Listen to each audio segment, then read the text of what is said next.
All right. Well, the Jets, they stink, but they finally made the right decision. The one that every Jets fan has been waiting for. Rob Saleh has benched Zach Wilson. It was done yesterday. He's speaking to the media right now.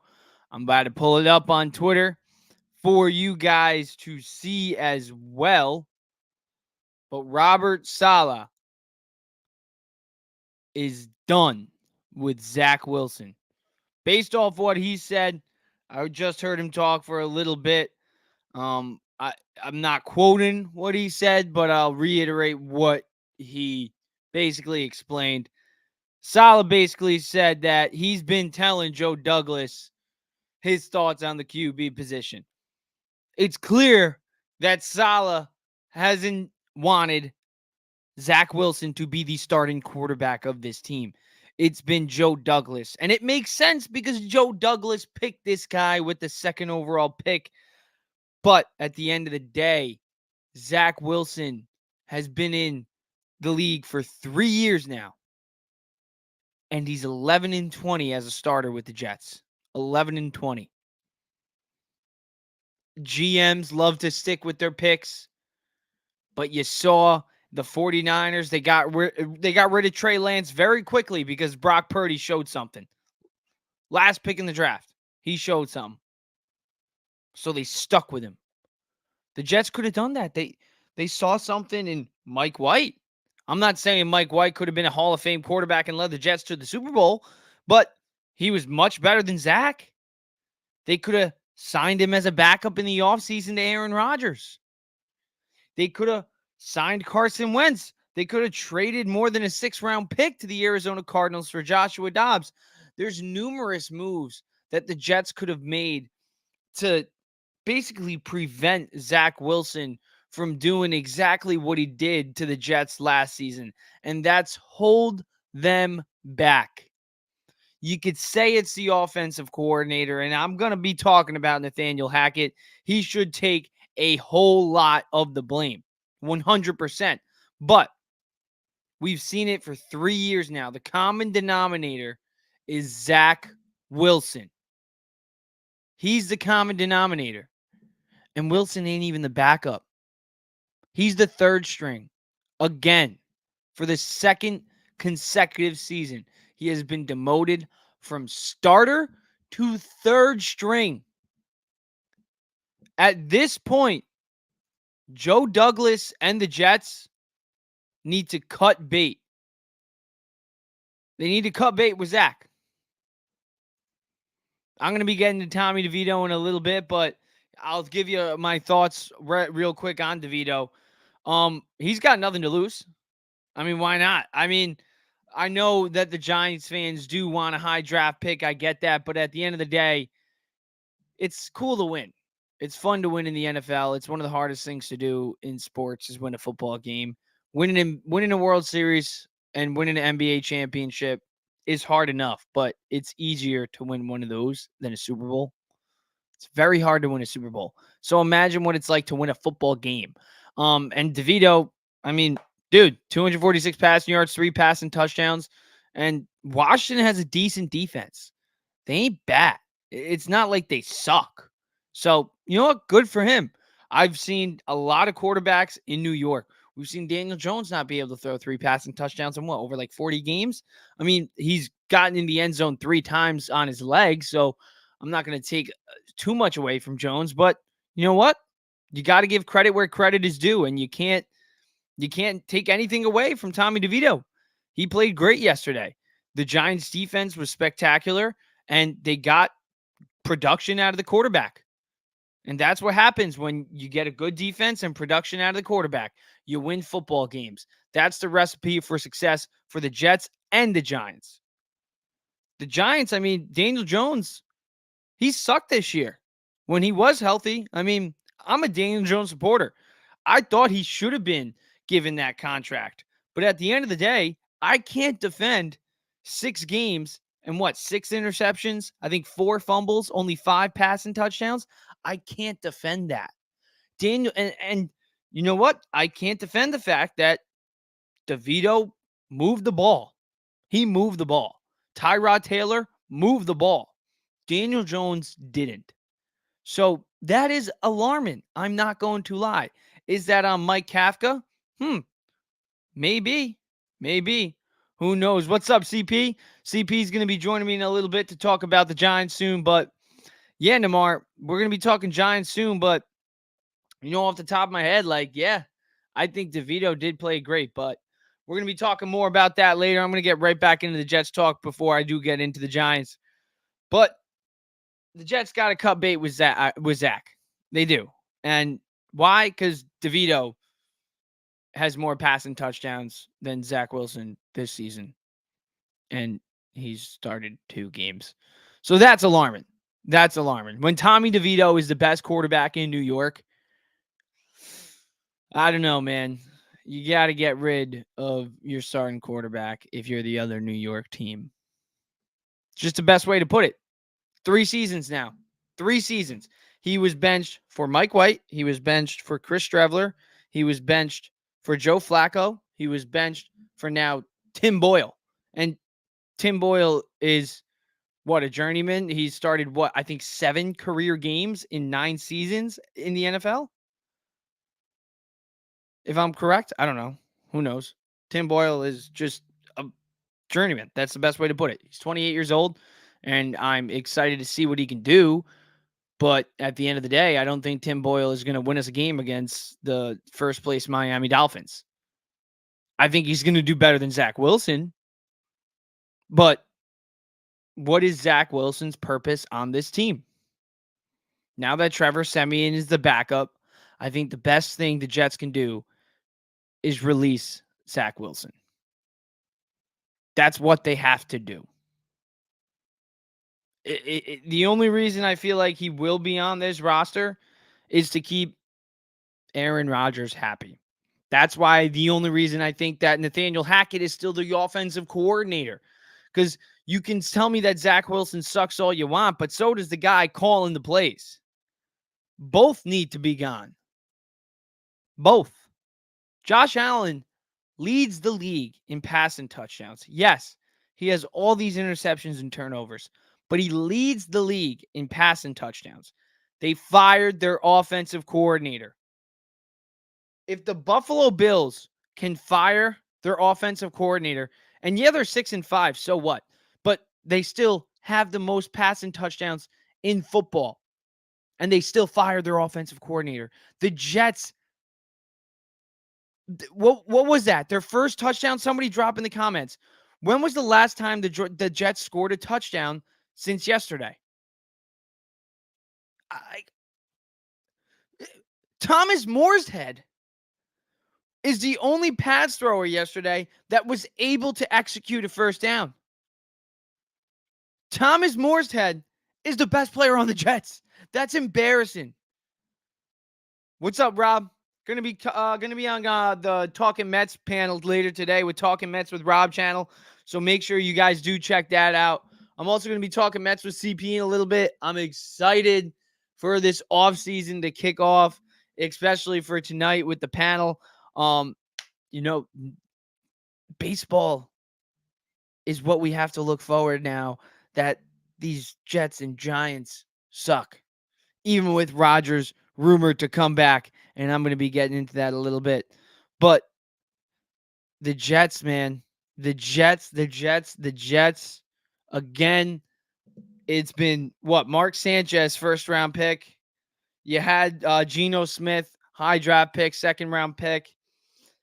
They go for Sam Darnold, third overall pick. They actually traded up for him. And then they get Zach Wilson with the second overall pick. The last 4 guys that the Jets have bet on have failed. They failed. I think the best way to put it is stop drafting quarterbacks.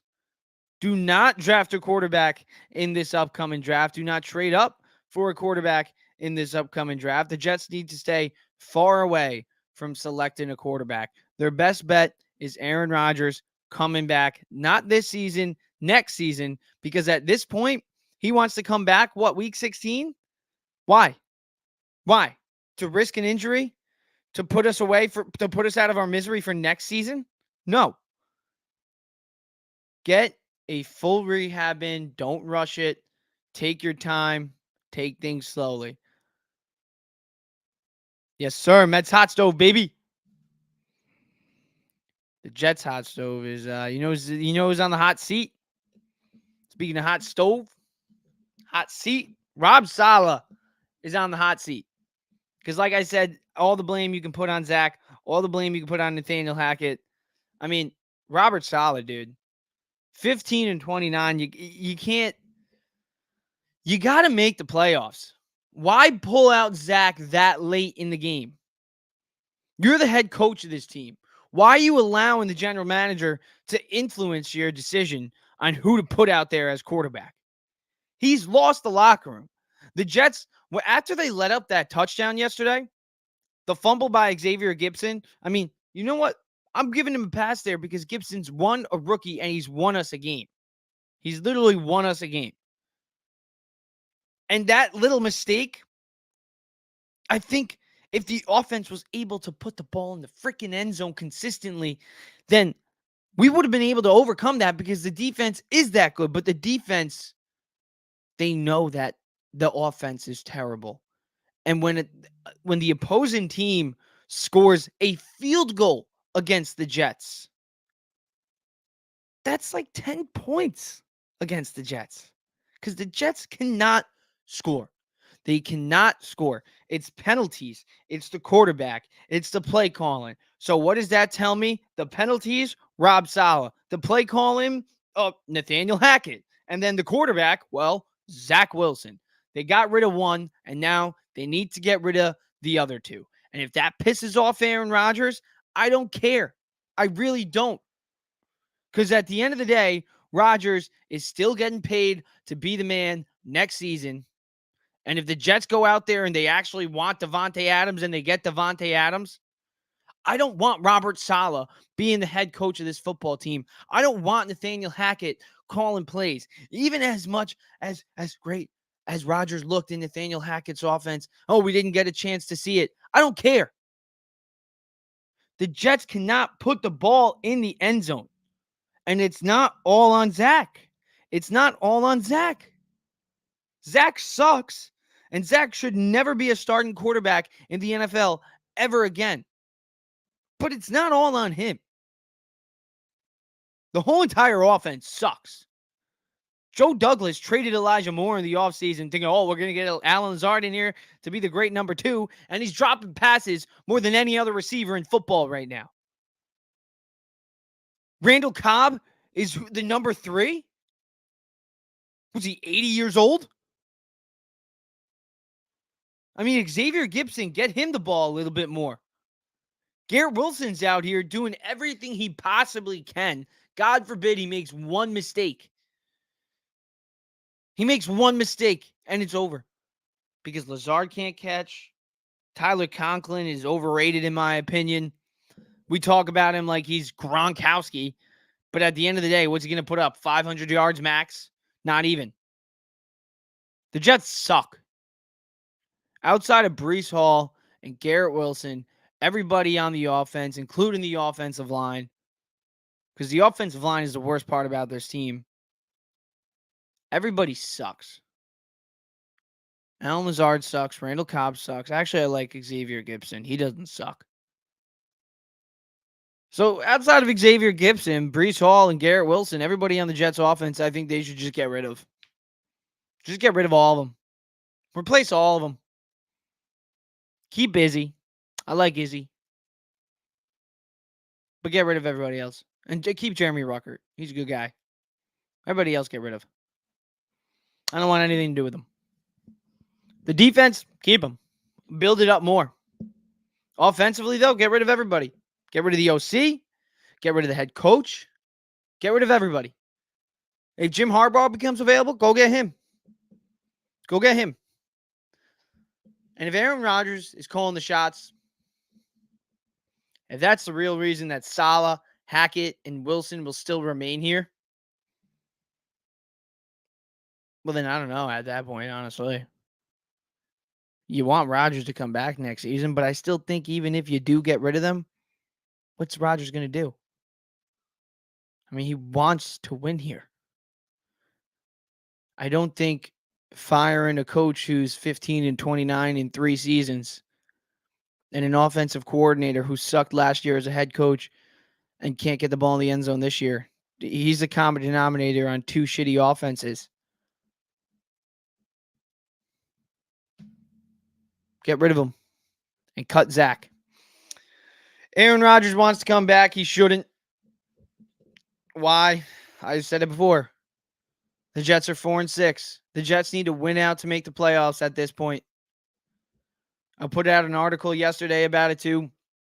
I don't think it makes sense.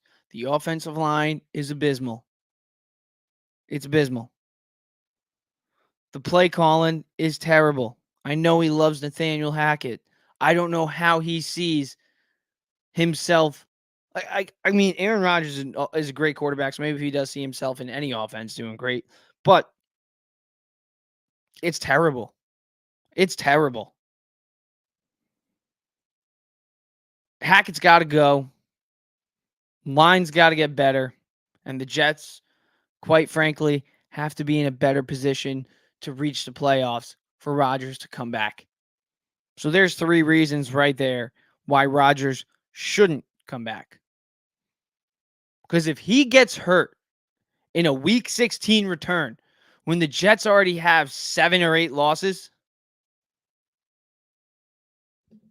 and that means next year gets affected too,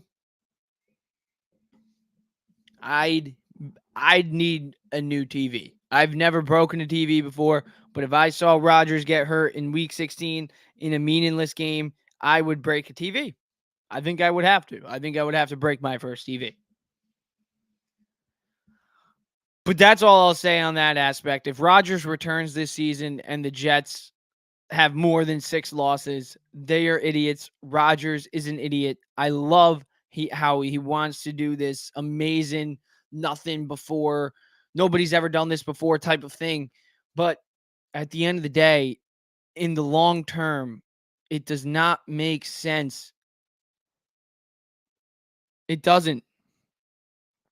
But this Friday, we'll see the Jets again. And if they lose this, that means officially we got to put the Aaron Rodgers return to end. So it's up to his buddy, his backup buddy in Green Bay as well, Tim Boyle, who will be the Jets' new starting quarterback.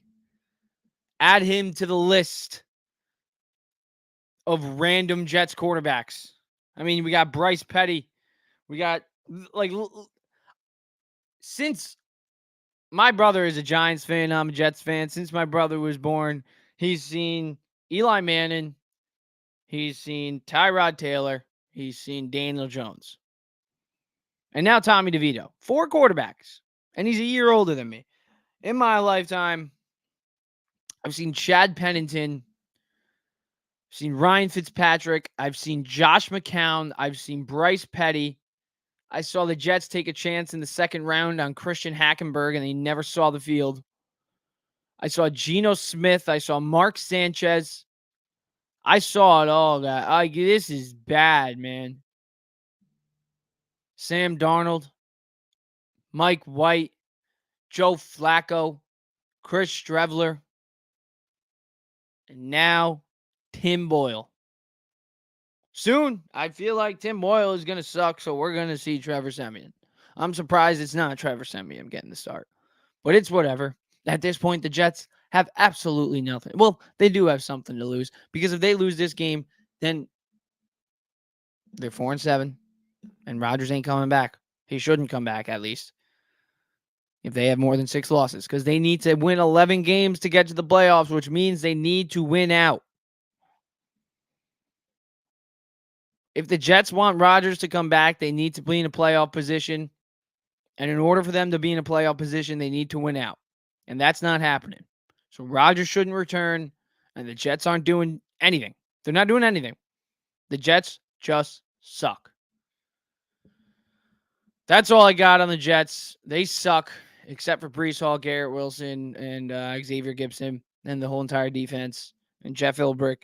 Everybody else they should get rid of. In 5 minutes, I will be back with CPNY. We will be talking some New York Giants and then some New York Mets offseason rumors. Yamamoto was posted today. Yes, we need him. The Mets need him. The Yankees need Juan Soto. I will be talking about that. The Mets, they don't really need Juan Soto. They need offense, but they need Yamamoto more than they need Soto. And the Yankees need Soto more than they need Yamamoto. That oddly rhymes. But I will be back in 5 minutes with Chris talking New York Giants. We're going to be talking about Tommy DeVito. We're going to be talking about Kayvon Thibodeau. And we are going to be talking about this big man and the New York Giants upcoming draft rumors, I guess, because that's what Giants fans want, some of them at least. We'll find out what Chris thinks. Should the Giants tank or should they try to actually win? We'll find out. 5 minutes. I will see you guys in a bit. Enjoy this quick video of me talking to Wardy about Shohei Ohtani. And who knows, with the money that the Mets got, even though Ohtani really probably wants to play on the West Coast, we all know Cohen's got the bread. Spend it. Spend it. And even after Ohtani, what do you think? What do you think about Steve Cohen as a whole? Like, you think this guy? What do you think he did for this Mets franchise so far?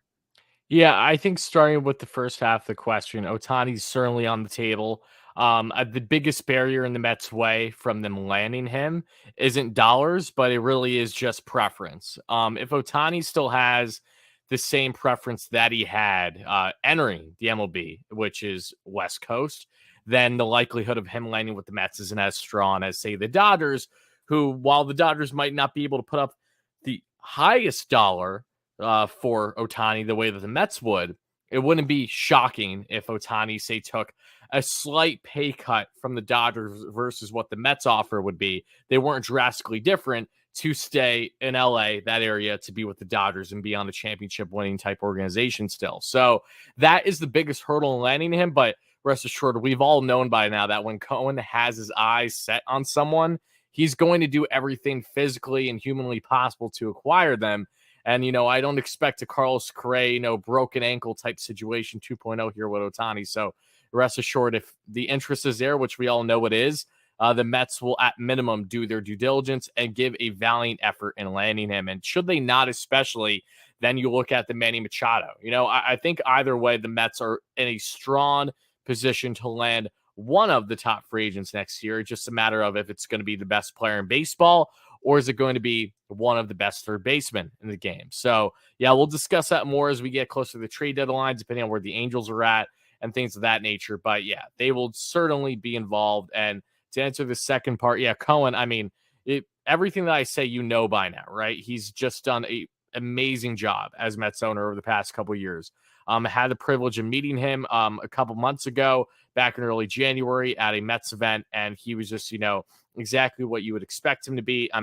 Just the fact that he goes so out of his way constantly to interact with fans, people, media, just really showing that the only difference between you and I and Cohen is the dollars on our net worth. Aside from that, the same interest level is there when it comes to being a diehard true Mets fan. That is what was the focal point in him buying the team in the first place. It wasn't because of this being a superior investment long term. No, it's because he wants to bring championships to Queens as a desperate fan, and I don't blame him. I would do the exact same thing if I had the money to back it and if I were in his shoes. So, everything he's done from top down, not only in the organization with the amount of funding for the roster, which is right around double more that he's spent on guaranteed contracts alone since he became an owner, which is around $1.4 billion than the next closest owner in baseball over the past couple of years, which is Steinbrenner of the Yankees, around $880 million. Aside from investing a record amount of dollars over that period of time with on-field product, it's off the field. It's with the coaching staff with Showalter, Epler, the hundreds of thousands to millions of dollars that he's also spending in the analytics department, which is something that the Mets didn't even have when Cohen became owner. It's from the smallest things to the biggest things, the medical staff.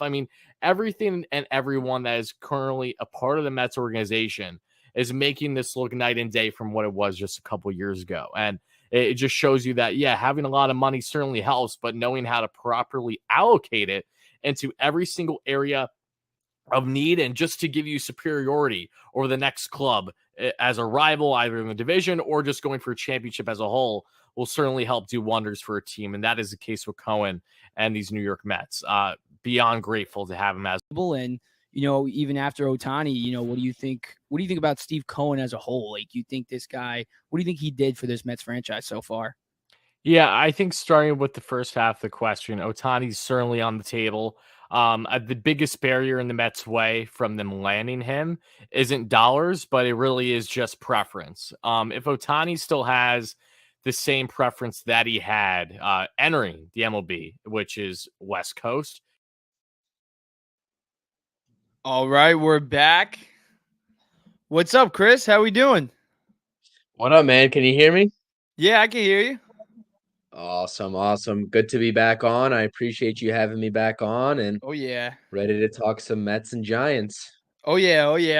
We figured with the Mets off season officially kind of getting underway now that the World Series is done. Yamamoto was posted earlier.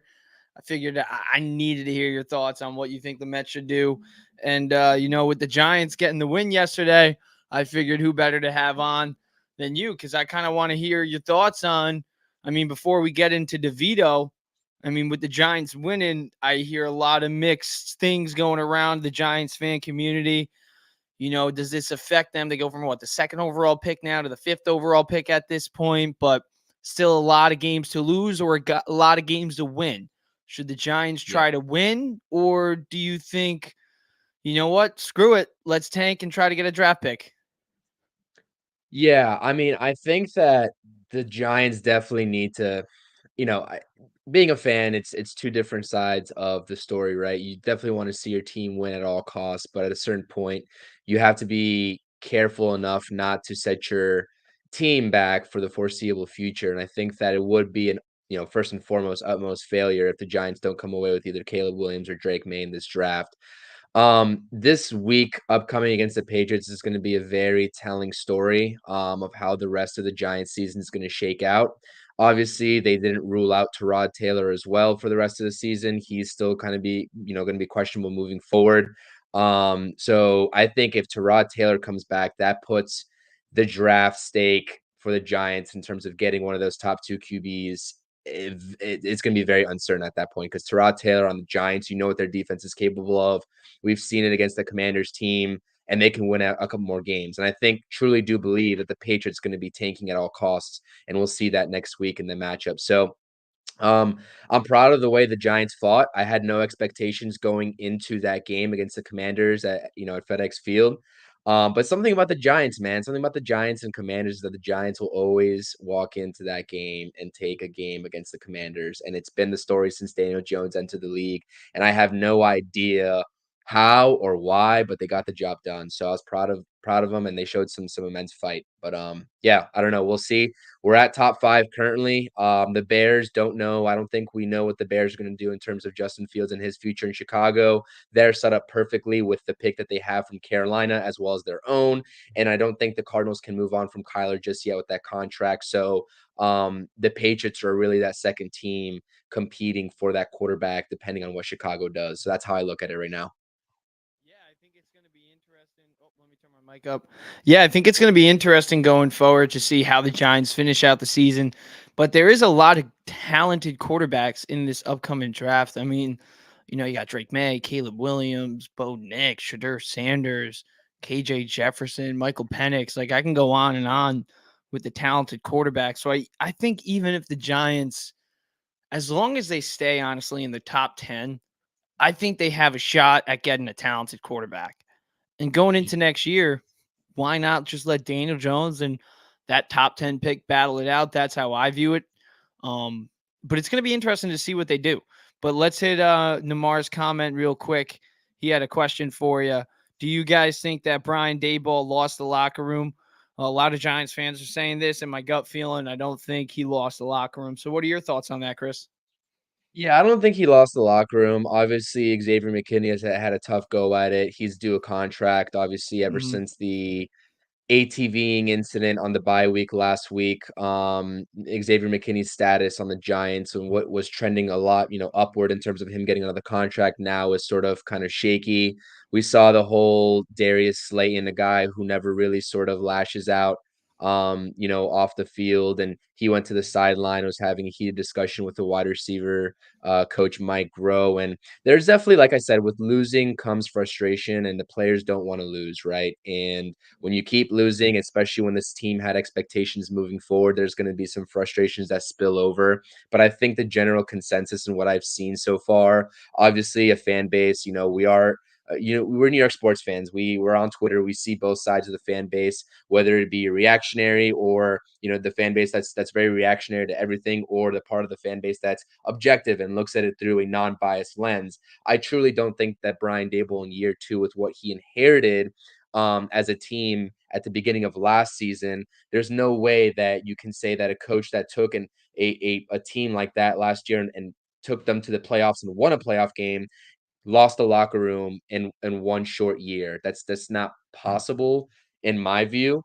Um, but like you said, or like John Mayer's been saying, we saw the whole quote that he handed down to Brian Dable, basically saying that you go from, I forgot what the direct quote was, but you go from something to bozo in short time when you lose in New York. And I forgot exactly what the quote was, but it was kind of brilliant. It was kind of genius. And John Mayer knows, like I said, John Mayer, like whether you believe that John Mayer has his hands all over the decision in terms of tanking or not, I do think he does, because the Giants obviously are a prideful franchise. I know for a fact John Mayer doesn't want to tank, and he wants the Giants to win at all costs, even if it means going and sacrificing that draft position a couple slots.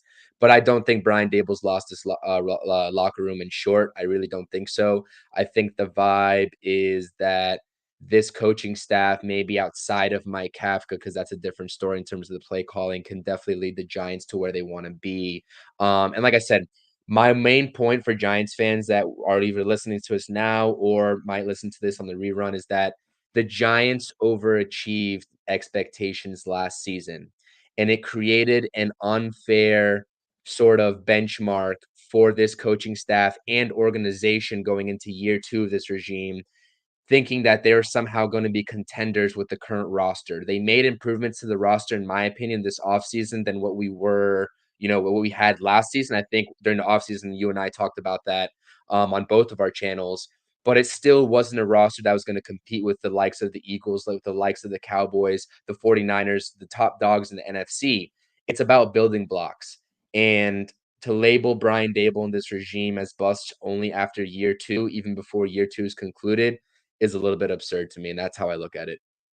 Yeah, I definitely don't see him being let go at the end of the season. I think it wouldn't make sense either too, with every all the head coaches in recent years that have been in and out, Joe Judge, you had that what was his name? The guy with the Shermer, mustache. Yeah, Pat you got Shermer too, yep, Ben McAdoo. It's McAdoo. basically every 2 years, the Giants get a new head coach, and Dayball had success with Josh Allen over in Buffalo as the OC. Barely got any turnovers there. He leaves, and then Josh Allen 2 years in a row, turnover after turnover. So we'll see what it is. But I think, like you said, I think if there's one guy that the Giants should consider letting go, it could be Kafka. But Yep. his offense, I mean, they look well when Daniel Jones isn't under center. I'm not going to lie. I was talking about it a little bit Yep. earlier on. I love Jones. I'm a big Jones guy, but I can't defend the fact that in the 6 games he's played, he's only threw 5 touchdowns, 6 Mhm. interceptions. Tyrod Taylor, he moved the ball. And then Tommy DeVito, I want to ask you a little bit about him. Is this just a one-game wonder, or do you think maybe DeVito's got a shot at sticking around for the Giants, not as a starter, but maybe as a backup?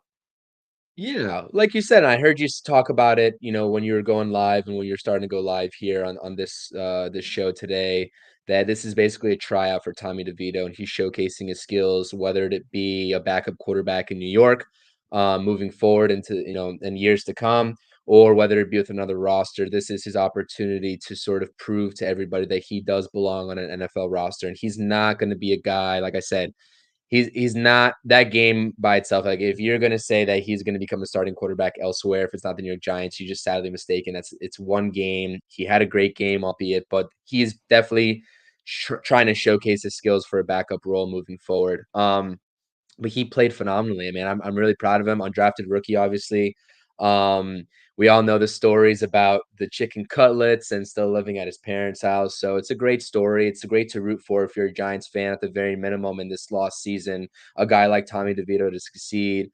But yeah, he balled out. But like I said, he definitely can. So the Giants' quarterback situation is one that's really tricky, and it has downflow effects of who the backup's going to be, right? We're talking about either drafting a quarterback in the draft or sticking with Daniel Jones. You have Tyrod Taylor, whose contract, is basically expiring after this season as well. Another candidate that can come back on a 1 or 2 year deal to be the backup to whoever it may be that's going to be the starter for the New York Giants. And then you have Tommy DeVito, who is also another backup. Like you can carry 3 quarterbacks in this new day and age of the NFL without consequence. So it's going to be really interesting to see how the merry-go-round goes. But like I said, I think my initial answer to you on the first question here is that the Giants need a quarterback to come in that's not Daniel Jones. And I think by nature of the numbers of Daniel Jones's contract, he's not tradable unless John Mara pulls a Steve Cohen, which I don't foresee happening, and covering either half or 3/4 of the remaining money on his $40 million next year. But like I said, the Giants have the opt out after year 2. They'll have to eat $22.5 million in dead cap for 2025. But if that means getting out of the rest of the 80 million in years 3 and 4, you got to eat that money. So I do inevitably think that it's going to be a different quarterback. And I think that Tommy DeVito would be a fine backup quarterback. You saw in the game yesterday, 3 passing touchdowns. He was slinging the ball in there. He got sacked 9 times. The offensive line really wasn't helping him out. Did he hold on to the ball too long in the pocket that contributed maybe unnecessarily to 1 or 2 of those sacks? Sure. But on 3rd and longs, after a sack, he stayed in there on the next play, zipped the ball through the defense, and he was hitting the open guys, which is really what matters. If you make those open plays like to Darius Slayton on that touchdown, to Saquon Barkley for a couple of big gains, that's going to win you a job as a backup quarterback in this league. And that's exactly what he did yesterday. So really proud of that performance for sure. Yeah, that one touchdown he had to Saquon Barkley, the first one of the game, I believe it was. He put it right in there. It was a sick catch by Saquon too, taking that hit in the end zone. But he put it right in the perfect spot. So, Yep. I mean, you got to give credit where credit is due. I mean, do we think he's going to be a Hall of Famer? No, but who knows?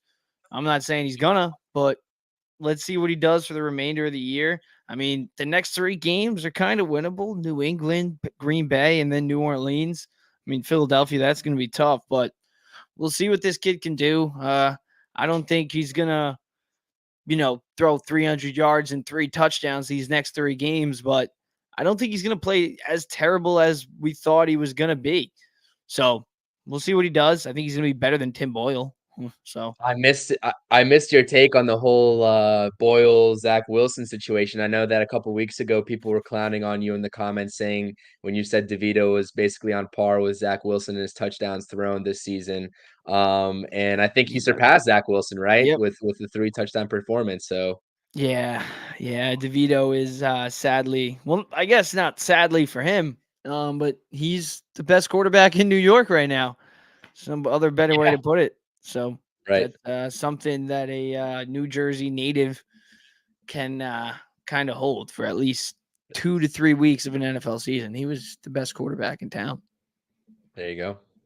Yeah, but not only did the offense look well, I mean, DeVito looked great, but he might have looked great because the defense was giving him the ball back repetitively. They were nonstop, only allowing 19 points. And Kayvon Thibodeau, again, a 2-sack game. He's all over this year. 10.5 sacks now on the year.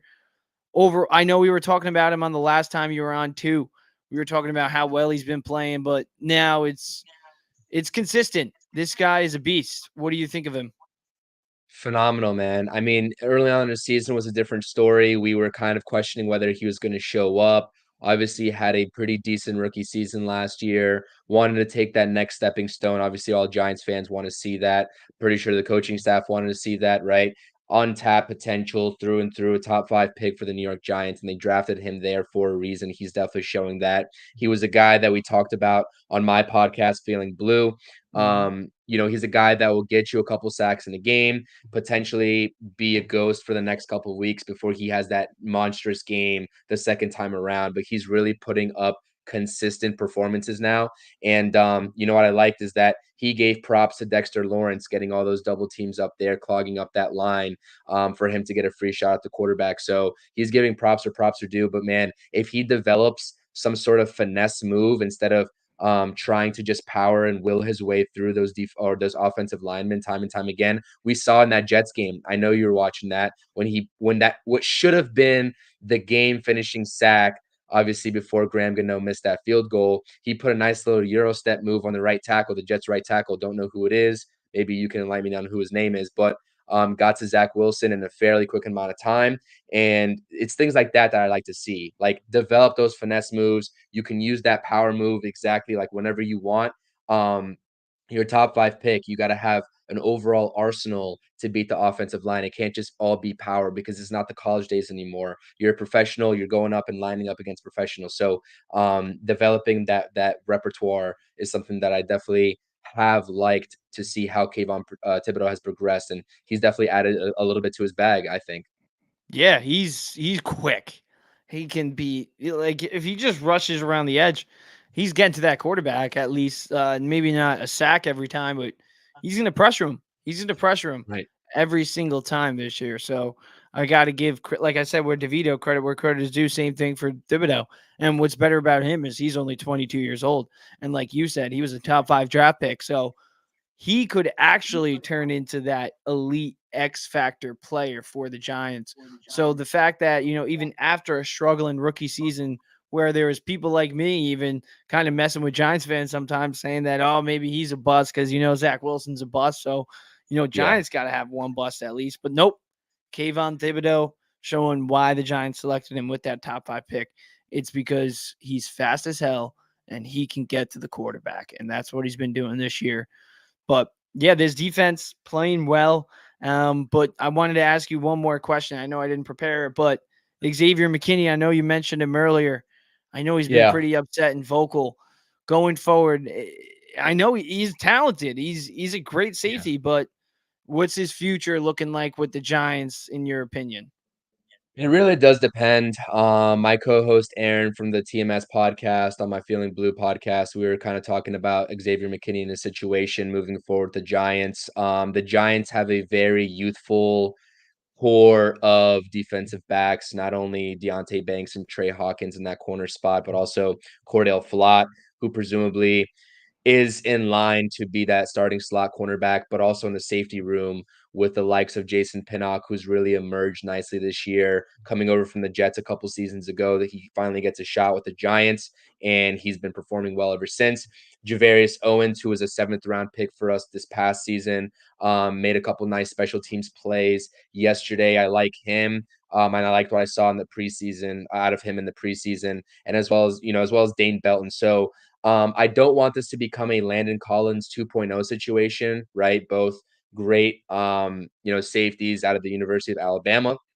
But at this point, it really is all about what he's asking for in terms of a contract. Now, it's not going to go over well with Brian Dable, Joe Shane, and company that he's very outspoken in terms of, you know, basically not having the same vision as the Giants front office. I think he was pretty vocal when Leonard Williams got traded to the Seahawks about potentially not having the same vision aligned about, trying to win this season directly. It's become a Met situation where some of the players kind of got vocal when they sold the house right this past season in MLB in the trade deadline, and now Xavier McKinney kind of following suit there. So that's never going to go over well. And then also calling out your defensive coordinator out of the blue is also not going to go well for you in terms of contract negotiations. Now the talent's there. Like I said, he led the Giants. He was actually second in total tackles yesterday against the Commanders. Bobby Okereke, who just seems to be first every single week in total tackles for the Giants, was all over the place. He's kind of hard to outcompete, but Xavier McKinney was right there. He was great in terms of the tackling department, and he was great in coverage too. And he really is special, a special kind of guy, special breed in the safety group that can cover those top wide receivers really well in that secondary. So, like I said, I like to see him back in a Giants uniform. If the numbers get too outrageous, though, I can't see the Giants ponying up to that. They still have to figure out what Saquon's contract situation is going to be like, and also they have to figure out how they're going to mitigate that offensive line, which is putrid. So there's a lot of free agent, I guess, cap space to go around. And if Xavier McKinney is willing to take a team-friendly deal, which I don't think he's in the position to do, then this could very well be a Landon Collins 2.0 situations where he gets the bag with another team. And we saw that happen with Collins in Washington. Hopefully it doesn't happen with McKinney, but at this point, I am under the assumption that he will not be a New York Giant moving forward. Unfortunately, that's not to speak to his talent level, but just what the Giants have to prioritize right now and how that safety group is looking right now in terms of the youth that's coming up. I'm not confident in that contract getting done. So that's where I stand on that. Yeah, that stinks. McKinney's a good player, but you got to do what you got to do. They got talent coming up, and if he's going to want that big contract, and he's been vocal about his frustrations, so it's not looking too well for him, like you said. But we'll see how it goes. At the end of the day, this Giants team, they got a lot they need to do to fix things. Offensive line, they need to add more. Just like the Jets, the defense, it's talented. They got pieces. So if they just put a couple more pieces there, I think Wink Martindale's got some cooking over there. Maybe Kafka let him go, but at the end of the day, the offense is going to be good. I kind of trust it with D-ball, but we'll see how it goes. But this week, what we thinking? We thinking they're going to beat New England, or who's going to win the draft pick battle? Oh my goodness. With the way that the Patriots are looking right now, I'm not sure who they're going to start, whether it's Zappy or Mac Jones, but I have a really odd feeling that the Giants are going to win this game, man. I feel like the Giants are going to win a couple more games this season, whether it's DeVito out there or whether it's Tyrod. When he comes back, I just have a really bad feeling about that. And like I said, it's so hard as a fan. That's not naive because I know that we need a quarterback, right? But also the fact that I just don't like to go in this. The football season is 18 weeks, right? You get to watch one game a week outside of the bye week for a short 18 weeks of the year. And wasting those weeks rooting for my team, my favorite team that I've been rooting for my whole life to lose that game is something that's very counterproductive for me in terms of my fanhood. But at the end of the day, I know what the Giants need, and that's a quarterback moving forward because Daniel Jones' success in his short career, his young career so far, I think he still has what it takes. It's not going to happen in New York. So I'm sort of moving forward and looking forward in terms of finding Daniel Jones as a replacement, but I just hate to watch the Giants lose games. But I do think from the bottom of my heart, I think the Giants are going to win a couple more games this season. I don't see them in the top 5. I know a lot of people may disagree, but with the schedule that the Giants have right now, I don't see the Panthers winning more games. The Cardinals, maybe with Kyler coming back, can win a couple more games. I don't see the Bears winning that many more games. It's really hard, man. You got the Tennessee Titans right behind the Giants in that 6th spot as of right now. I know they're in the bye week, I'm pretty sure right now. So that's not a good team either. That's going to be directly competing with the Giants too. So I got no idea how it plays out. I just think that the Giants can probably sneak away with a win against the Patriots. And those players, these coaches, they're not actively tanking like us fans want them to. So I don't know. I got a bad feeling about that. Yeah, I mean, Dayball said in the locker room just after the win yesterday that they're a good team. So, and they're going to be playing a lot of bad teams the remainder of the season. I mean, they do got the Eagles in a few weeks, so that's going to help. But other than that, I mean, they got some terrible teams coming up. And like you said, Carolina, they stink. Arizona, hopefully they can help you out. But New England, I mean, they put up 6 points last week, just like the Jets. Their offense is just as bad. So there's a lot of bad teams in the NFL this year. And there's also a lot of good teams. So that's weird. But the NFL, let's put it to the side. Let's put the Mets in front now. The Mets, Let's go. Yeah, they want to put the 2023 season behind them. But Yep. 2024, looking forward with David Stearns here and all the roster turnover. We saw Vogie buy. We saw Louis Guillorme buy. David Stearns making some moves early on, and now Yamamoto was posted earlier on today. Free agency recently opened. So with the big names out there, such as Ohtani, Snell, Yamamoto, we got Cody Bellinger. Who are the free agents that you want to see David Stearns bring to the Mets? Yeah, I mean, you have to prioritize the pitching. Both the starting rotation and the bullpen for the New York Mets need some help.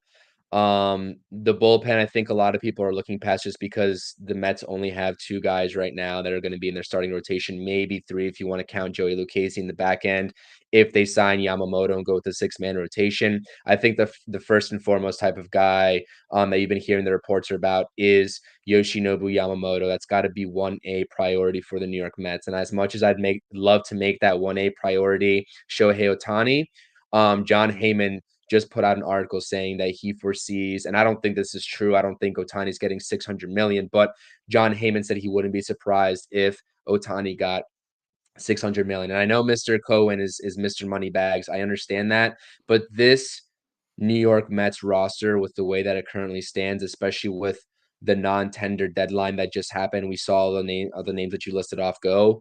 They have a lot of question marks, not only starting wise in the field and Mhm. in the lineup, but also the depth took a big hit with those non-tenders. And I agree with those non-tenders. Like I'm all about the Mets putting out a fresh start and looking like a new look Mets under this new era with David Stearns.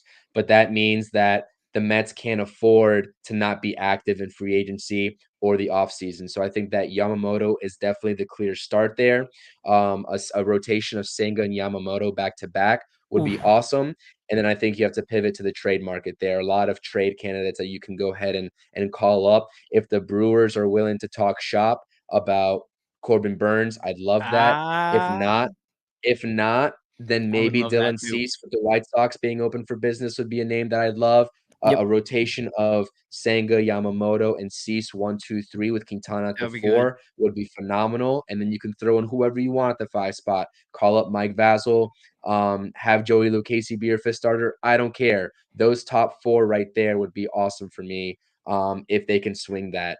Now, in terms of the bats, there's a lot of ways you can approach it, right? I mean, you got Mhm. Ohtani sitting right there. And sorry, excuse me, I didn't get to Mr. Blake Snell. I'm not comfortable giving Blake Snell the type Yeah, of money in the years that he's going to want. I understand he's coming off of a Cy Young type year, but contract year though.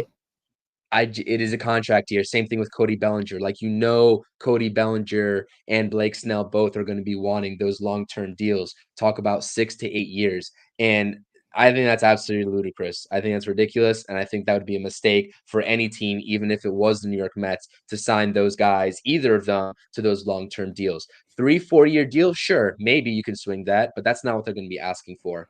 And I'm not saying that they have to sort of stoop down to that ask of 3 to 4 years. They're definitely not going to. And some team is going to give them the amount of years that they want. I just hope it's not the New York Mets. And there's a lot of different ways the Mets can approach the situation Yeah. without having to pony up to those type of players. So bats wise, I mean, you got Jorge Soler. Juan Soto might be on the trade market. I'm not sure if I'm comfortable letting Juan Soto go into free agency because whoever does trade for him this offseason might lock him up before he gets to 2025 free agency. And I think this is really the year that you have to go and splurge on the bats. And I'm not saying the Mets have glaring needs in the lineup, but a DH, a solidified DH would be nice. Maybe to Yeah. platoon with Ronnie Mauricio if they're keeping him around would be great. And having that solidified power hitter behind Pete Alonso that I've been asking for years ever since he got into this league. It's a miracle that Pete Alonso hits 40 plus bombs being protected by Mr. Vogelback this past season, Marte the season before that, who are not power hitters. They will not get you 20, 25 home runs, and people are just going to be feeding Pete Alonso off speed pitches. It's a miracle that he's been able to put up the power numbers even despite that. So get a guy like Jorge Soler, Juan Soto right behind Pete Alonso in this lineup, and you're looking at more production from the middle of that lineup with Lindor, Pete Alonso, and whoever you slot in there. And then, like I said, if Cody Bellinger's willing to listen to a 3-year deal, Shoot, I'll have Cody Bellinger. I think that he could definitely mimic the production, maybe not as high of a rate and as consistent as a rate as this past season in the prove it year deal, but I think that he's a capable lefty bat. That's what the Mets need. So, um, a lot of different ways the Mets can approach this season, whether it's free agency or trade. And I don't buy into this whole notion that the Mets can afford. And if they want to put a competitive roster together, make the playoffs, and make a run in 2024, they cannot not be active in this market.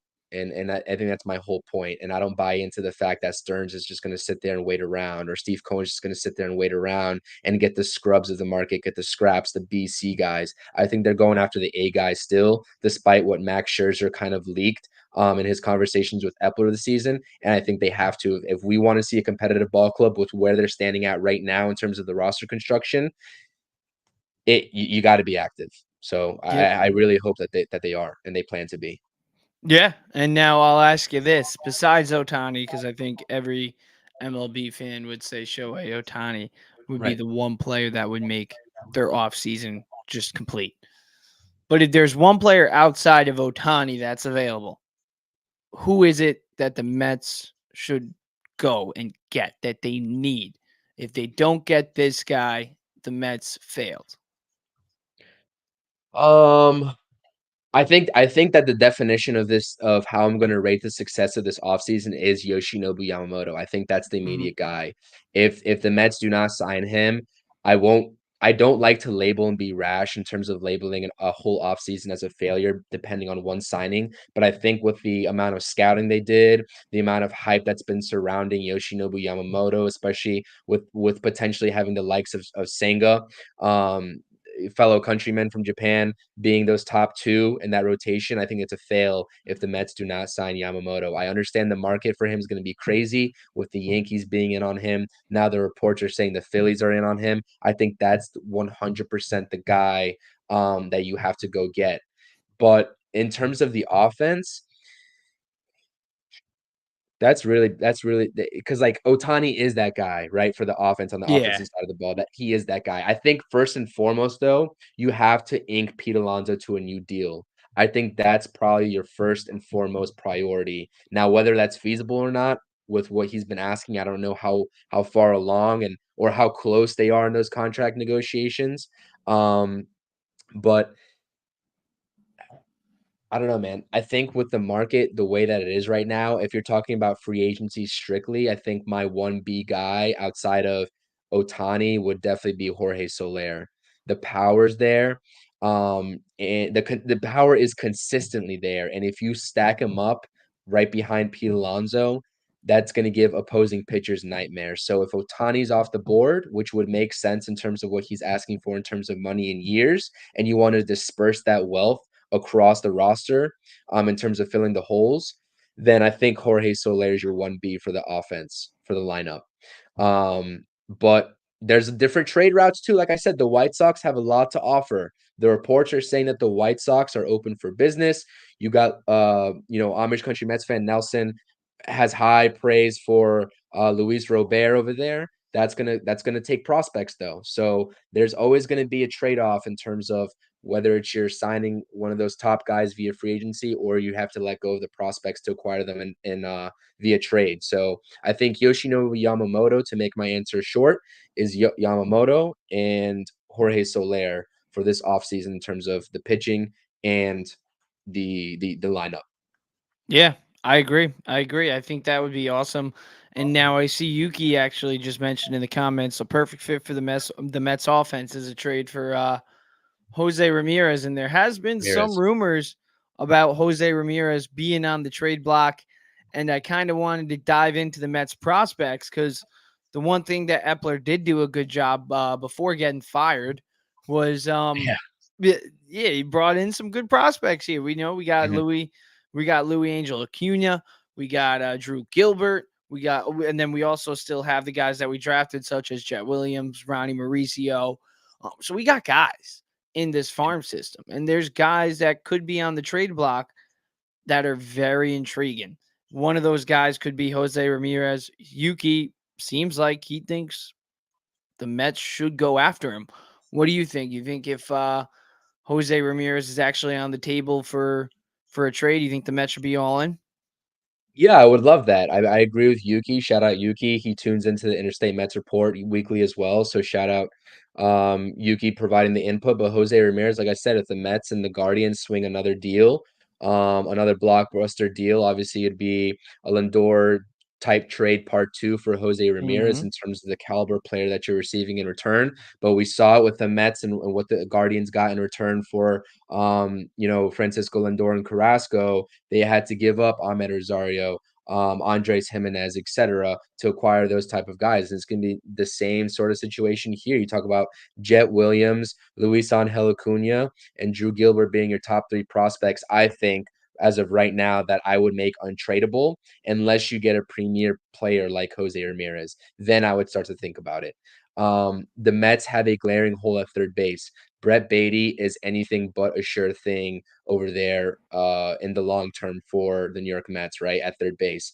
You're going to have a direct competition between Ronnie Mauricio and Brett Beatty to start the season to decide who's going to be that starting third baseman. Personally, with the way everything's gone, I think that it should be Ronnie Mauricio, but my head is telling me that it's going to be Brett Beatty until further notice.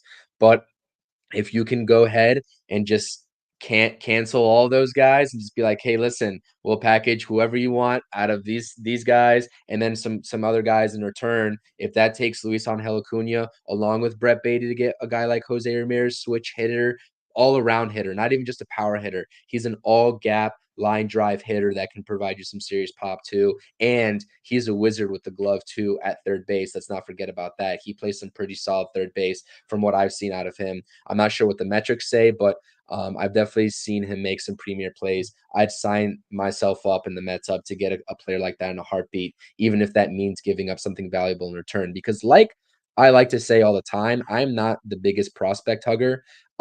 These guys, it's no telling how they're going to pan out. Brett Beatty Mhm. was the surest thing in the Mets organization, the Mets farm system, until he wasn't, right? And who's to say that's going to happen? That won't happen to Jet Williams or that won't happen to Luis Angel Acuna.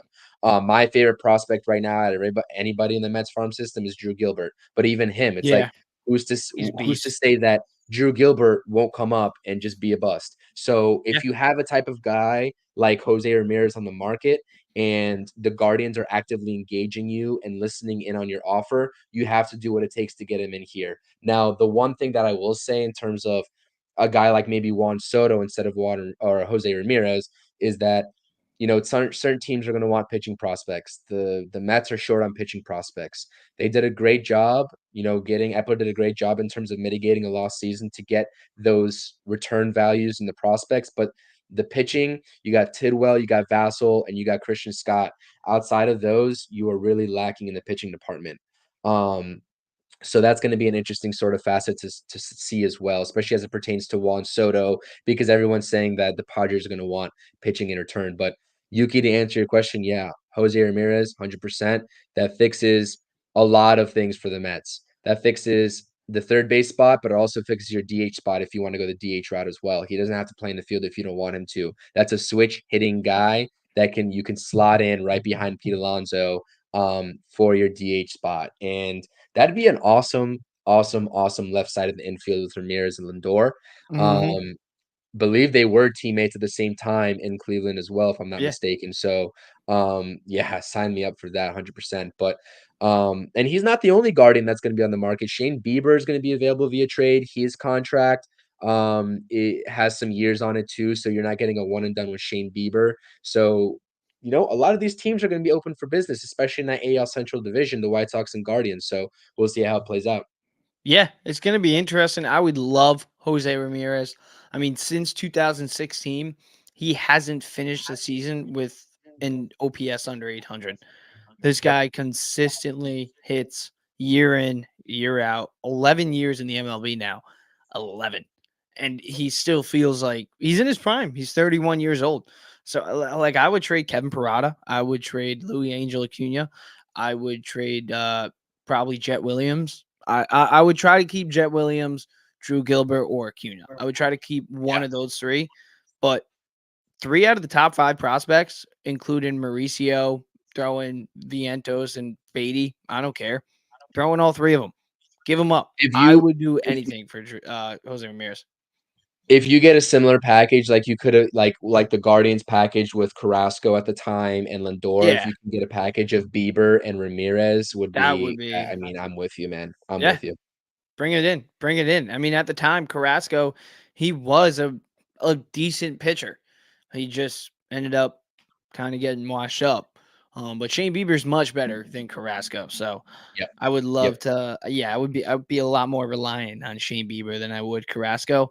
And then Jose Ramirez. I mean, arguably, you could say he's better than Francisco Lindor. He could Mhm. be. Who knows? I mean, I think when those two are in the lineup at the same time, you saw it in Cleveland. They were both all stars.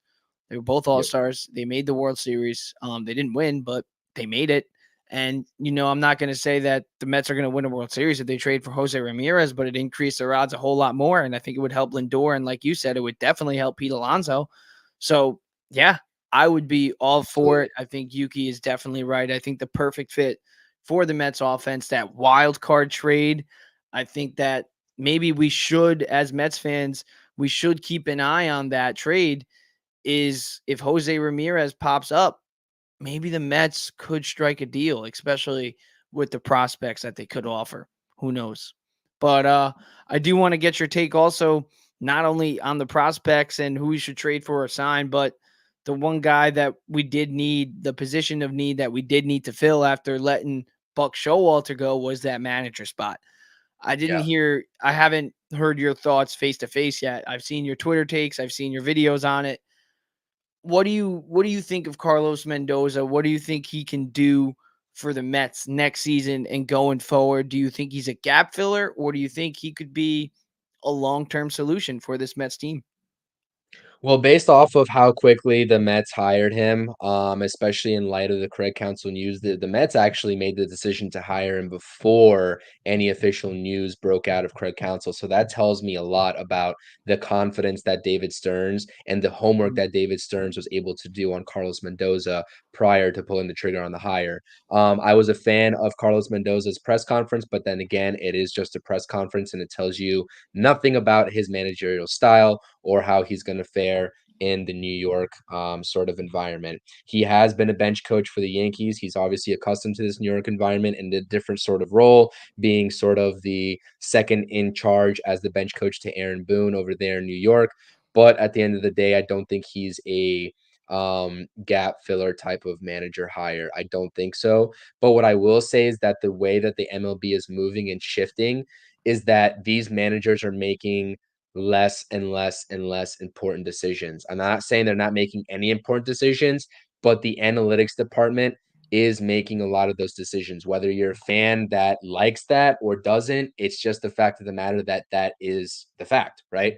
So I think he's definitely capable. I know he's already reached out to some of the players like Alonso, Lindor, I believe Diaz he spoke with as well. And I think that he's going to be great. He seems like he's a very I wanna say energetic manager, right? This whole crap about the Mets getting plunked by pitches and there's no retaliation and this and that, I don't think it's gonna fly under Carlos Mendoza. Aaron Boone, a type of guy that he's been shadowing for the last couple of seasons, very energetic and is not afraid to get thrown out in a fight for his players if something goes down on the field. So I think we get that in Carlos Mendoza in New York, something that we didn't get with Buck Showalter, and I think that he'll have some success now. Now I can't promise that. Nobody can promise that. We're just basing this off of his sample size and what he's done in his previous roles, as well as his press conference. The true test is going to be when that crucial decision in terms of either, like I said, leaving the starting pitcher in there or making that bullpen move or pinch hitting a guy in a certain situation comes down to the wire. Is he going to make that correct decision? Nobody knows yet. Not you, not me, not even David Stearns knows yet. So we will see that and we'll hold reservations on that. But the whole notion that I've been seeing, especially when this hire first dropped, is that, oh, this is already a failed season. What are the Mets thinking? We already had Luis Rojas and Mickey Callaway being failed managers as first year managers. Why are we doing this sort of experiment? Look what Bruce Bochy did with the Rangers. He just won him a World Series in his first year, and he was never he's not a first year sort of manager. Like listen. Bruce Bochy's weren't available on this market, right? And that's just not going to happen every single day. So those opportunities to hire that type of manager is not going to come around every single day. So I don't want to hear that it's a failed offseason because they got a first-year manager. All these guys, shout out Nelson, Amish Country Mets fan, he said all these guys start off somewhere, right? I understand that the previous 2 first-time managers were a failure in the New York Mets organization prior to Carlos Mendoza being here. Not talking about Buck Showalter, obviously I'm talking about Callaway and Rojas, but you got to have some faith. At the end of the day, David Stearns pulled the trigger on this hire very quickly, and that tells me all I need to know. And if you trust in David Stearns and you want him here as the president of baseball operations before that hiring was official, then you got to trust the moves that he's making here in the early going. So I definitely do, and that's where I'll leave it at. But I don't think he's a short-term solution at manager. I think the Mets are really hoping that he sticks here long-term.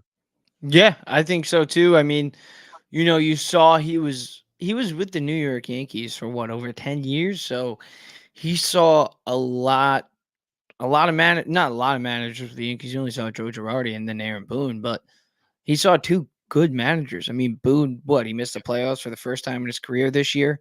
Girardi barely missed the playoffs, so I think he knows what it takes to be a good manager. Now he just has to do it, and if he does it, then by all means, I think he will be here for a long time. And like you said, if Stearns can show the confidence in Mendoza, I think Mets fans as a whole should just buy in, because if we want to trust Stearns, and we should, because based off his track record with Houston, with Milwaukee, and he started over as an intern with the Mets in his first ever job in the MLB. Yeah. I mean, this guy, he knows what he's doing. So hopefully, I mean, and we've all been begging the Mets to get rid of Ogie, to get rid of. I mean, some Mets fans love Louis Guillorme for his glove, but outside of that, he sucks. Let's be real. No, Can't hit. Yeah. I mean, outside of his glove, he can't hit, so he sucks. And he got rid of two guys that suck. So, and he's hopefully going to bring in guys that are good, and hopefully one of those guys is Yamamoto. But overall, I'm hoping that the Mets can just have a positive offseason, bring in 2 to 3 good guys. Yamamoto would definitely be one of them that I would like to see, just like you said. And then I wouldn't mind Bellinger, like you said, either. For a short-term deal, long-term deal, I'd be hesitant. But thank you, Chris, for joining me on the Mets on this Mets portion of the show and the Giants portion of the show. I know you got the Feeling Blue coming out soon today. Did you put one up yesterday too at 8:00? I saw that one last night. Yes, sir. Yeah, so I just want to give you a shout out there. And you doing Knicks post game tonight as well, or? No. I'm not doing the post game tonight. I'll actually be at the Wizards Bucks game tonight, so I got to hold off on that. But I will be doing one. I actually just got on playback, so I will probably be doing the Knicks live on playback against the Suns this coming Sunday. I think that's the next time they play, so I'll be doing that on playback, and then see if I can link that up to the YouTube as well. So that's just right there for the subscribers. So that's what I'll be doing on the channel. Sounds good, man. All right, have fun at that Wizards Bucks game. Hopefully the Bucks lose. I don't want to see the Bucks lose. It would help us in the standings, because I think we're gonna finish above the Wizards. So Yeah.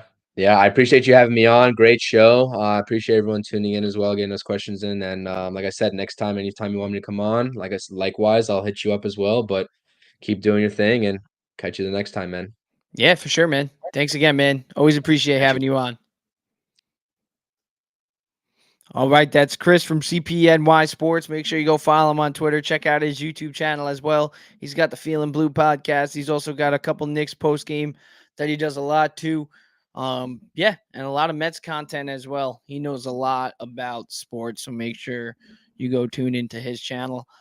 And yeah, I'm gonna take a quick 2 minutes off, and I'm gonna wrap it up with some overall predictions for the Jets Dolphins this week. I'm going to be going live Friday for some overall predictions and my actual score prediction, and Tim Boyle, how many touchdowns or interceptions he's going to throw. I still think he's going to suck, but we got to figure something out. And I'm also going to be talking some Knicks before the game. So take a quick 5, and before we talk Knicks, watch me talk Knicks. But Josh Hart, 13.5 points per game, shooting 60% from the field, 1.5 steals per game, 6.8 rebounds per game right now during the postseason. How has he impacted the Knicks winning wise? And overall, how do you think like he's just gelled with this team, especially Jalen Brunson? Oof, I mean, Nova Boys. That's what it is. He fit right in. He fit right in. The narrative that it was a good pickup, but it wasn't a solid pick. It wasn't a great pickup because we had to give up a first round. I mean, he's putting that to bed. He's putting that to bed. He's gelling well with the guys. The guys love him. I mean, he's played with Julius Randle before when they were on the Lakers. He's played with Jalen Brunson when they were in Villanova. Like I said, Nova Boys. And again, he is a veteran that understands his presence. He knows that he's a really good defender. He knows that he can score. He knows that he can make everybody else better. And you saw that his first couple games, and after that, he is a big piece to this team. He is one of the reasons why the Knicks are where they're at. The Knicks finished where they were able to finish in the 5th seed because of his presence and what he was able to do on and off the ball, like on both sides of the ball. So I think he benefits well. You saw both in game 3 and game 4 what he was able to do defensively, how he was able to score. I mean, he takes it to the basket, and at the end of the day, these guys love him. I think with what benefit, a lot of people are always talking about, oh, is Josh Hart going to start? I've always said, don't start him. If he comes off the bench and he's a big bench piece, because we didn't have a bench piece like that, and he helps these young guys, it's going to work out. And you've seen that since he's been here in that trade. He's been such a big key, not only for the bench, but when he stays there in that starting role, he helps Jalen Brunson. Jalen Brunson finds him. He moves the ball well. He goes after every offensive rebound and defensive rebound. Like, this kid is a juggernaut in the paint. So at the end of the day, he's been very, very, very helpful. He's been a big key to this team. I would not be surprised if the Knicks get him in the summer. They pick up his contract in the summer. And All right, let's wrap this thing up with a little bit of Knicks talk. Let's get that Mets thing off the screen. The Knicks, they got a game tonight, 8 o'clock. 7-3 in their last 10 games. RJ Barrett, I mean, he had a little migraine for a little bit and he couldn't play for a few games. But outside of those games, every game he's been in so far, he's done very well. RJ Barrett, you have to love what you see out of him. Jalen Brunson last night against Charlotte on the road, goes into Charlotte, drops 32 points, 7 assists. And then Julius Randle, as much as he struggled earlier on in the season, and Knicks fans wanted to lose their mind and call him a guy who sucks. What does he do? He goes out there and he starts to ball out again. So Julius Randle's fine. Jalen Brunson is himself, and RJ Barrett is better. And Dante DiVincenzo finally showed up, dropping 25 points for the Knicks against Charlotte. So you gotta love what you see. There's a lot of guys that can shoot the basketball and put the ball into the basket. That's something the Knicks didn't have last year. They really only had Brunson that could put the ball in the basket and Immanuel Quickley. Outside of those two, nobody can really do that. Immanuel Quickley, 23 points. Josh Hart, 28 points. Offense.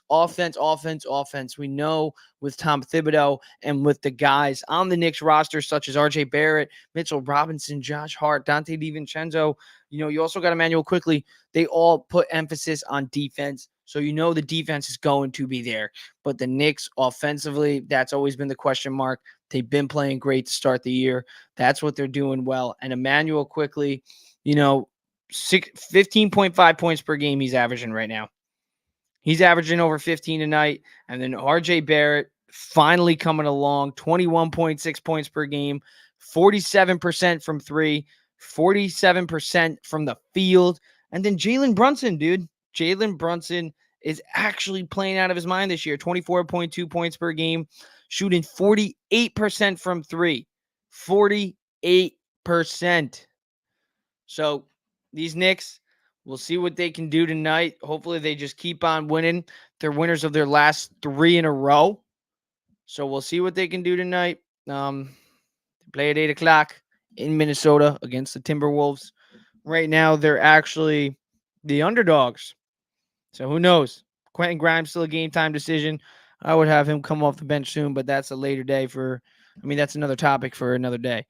But that's all I got for you guys tonight. Hopefully the Jets can beat up the Dolphins this Friday when Tim Boyle starts his first game as a New York Jet. It's going to be fun. Tommy DeVito, we'll see what he can do. It's going to be fun, but I'll be live Friday. Going to be talking some more Yankees. We're going to get the Yankees on board for this show. We're going to be talking some Jets pregame stuff, maybe a little pregame party because we're going to have to party before the Jets game because after the Jets game, nobody's going to want to party. Nobody. But that's all I got for you guys tonight. Thank you for joining. Thank you for watching. Thank you for CP for coming on the show to talk some Giants and Mets. And yeah, I'm out of here. Deuces. Thank you for watching the Strictly New York City Sports Show.